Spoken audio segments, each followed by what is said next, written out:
ಸ್ನೇಹಿತರೆ, side dish ಮಾಡಲು ಏನೂ ಇಲ್ಲ ಮನೆಯಲ್ಲಿ ಅಂದವರು ಈಸಿಯಾಗಿ ಇದನ್ನು 2 ನಿಮಿಷದಲ್ಲಿ ಮಾಡ್ಕೊಳ್ಬೋದು. 6 ಹಪ್ಪಳ ಇದ್ದರೆ ಸಾಕಾಗಿಬಿಡುತ್ತೆ. ನೀವು ಕೂಡ ಟ್ರೈ ಮಾಡಿ, ವಿಡಿಯೋ ಕೊನೆವರೆಗೂ ನೋಡಿ. ಇಷ್ಟವಾದಲ್ಲಿ ಲೈಕ್, ಶೇರ್, ಸಬ್ಸ್ಕ್ರೈಬ್ ಮಾಡಿ. ಇನ್ನಷ್ಟು ವಿಡಿಯೋಗಾಗಿ ಬೆಲ್ಲೈಕನನ್ನು ಒತ್ತಿ. ಹಾಗಾದರೆ ಫ್ರೆಂಡ್ಸ್, ತಡ ಏಕೆ ನೋಡೋಣ ಬನ್ನಿ. 6 ಹಪ್ಪಳವನ್ನು ತಗೊಂಡು ಈ ಥರ ಗ್ಯಾಸಿನ ಮೇಲಿಟ್ಟು ಫ್ರೈ ಮಾಡ್ಕೊಳ್ಬೇಕು. ನೀವು ಎಣ್ಣೆಯಲ್ಲಿಟ್ಟು ಕೂಡ ಫ್ರೈ ಮಾಡ್ಕೊಳ್ಬೋದು. ನೋಡಿ, ಬೇಗ ಫ್ರೈ ಆಗಿಬಿಡುತ್ತೆ.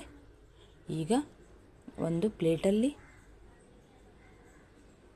1 ಬೌಲು ತೆಂಗಿನ ತುರಿ, ಹಾಗೆಯೇ ರುಚಿಗೂ ತಕ್ಕಷ್ಟು ಉಪ್ಪು, 1 ಈರುಳ್ಳಿ, ಕೊತ್ತಂಬರಿ ಸೊಪ್ಪು, 1 ಟೇಬಲ್ ಸ್ಪೂನು ಆಮ್ಚೂರ್ ಪೌಡರ್ ಹಾಕಿದ್ದೀನಿ. ಹಾಗೆಯೇ 1 ಈರುಳ್ಳಿಯನ್ನು ಹಾಕ್ಕೊಳ್ಬೇಕು. ಸಣ್ಣದಾಗಿ ಕಟ್ ಮಾಡಿಬಿಟ್ಟು. ಆಮ್ಚೂರ್ ಪೌಡರ್ ಇಲ್ಲ ಅಂತಂದರೆ ಚಾಟ್ ಮಸಾಲ, ಲಿಂಬೆಹಣ್ಣಿನ ರಸನೂ ಹಾಕ್ಕೊಳ್ಬೋದು. ಲಿಂಬೆಹಣ್ಣಿನ ರಸ, ಚಾಟ್ ಮಸಾಲ, ಆಮ್ಚೂರ್ ಪೌಡರ್ ಯಾವುದರಲ್ಲೂ ಒಂದು ಹಾಕ್ಬೋದು. ಅದು ಹಾಕೋದ್ರಿಂದ ಹುಳಿಯಾಗಿ ಟೇಸ್ಟಾಗಿ ಬರುತ್ತೆ ಪಾಪಡ್ ಕಿಶ್ಮೂರ್. ಈಗ ಹಪ್ಪಳವನ್ನು ಕೈಯಿಂದ ಈ ಥರ ಕ್ರಷ್ ಮಾಡ್ಕೊಳ್ಬೇಕು. ಕೈಯಿಂದ ಈಸಿಯಾಗಿ ಕ್ರಷ್ ಆಗುತ್ತೆ ನೋಡಿ. ಈ ಥರ ಜಾಸ್ತಿ ಪುಡಿ ಮಾಡ್ಕೊಳ್ಬೇಡಿ, ಈ ಥರ ಮಾಡ್ಕೊಳ್ಬೇಕು. ಈಗ ಮಿಕ್ಸ್ ಮಾಡಿರುವ ತೆಂಗಿನ ತುರಿಯಲ್ಲಿ ಮಿಕ್ಸ್ ಮಾಡಬೇಕು ಇದನ್ನು.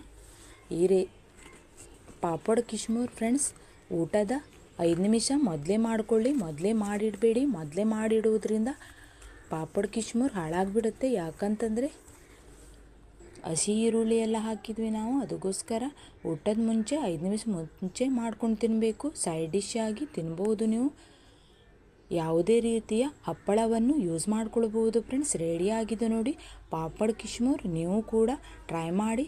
ಇಷ್ಟವಾದಲ್ಲಿ ಲೈಕ್, ಶೇರ್, ಸಬ್ಸ್ಕ್ರೈಬ್ ಮಾಡಿ. ಇನ್ನಷ್ಟು ವಿಡಿಯೋಗಾಗಿ ಬೆಲ್ಲೈಕನನ್ನು ಒತ್ತಿ.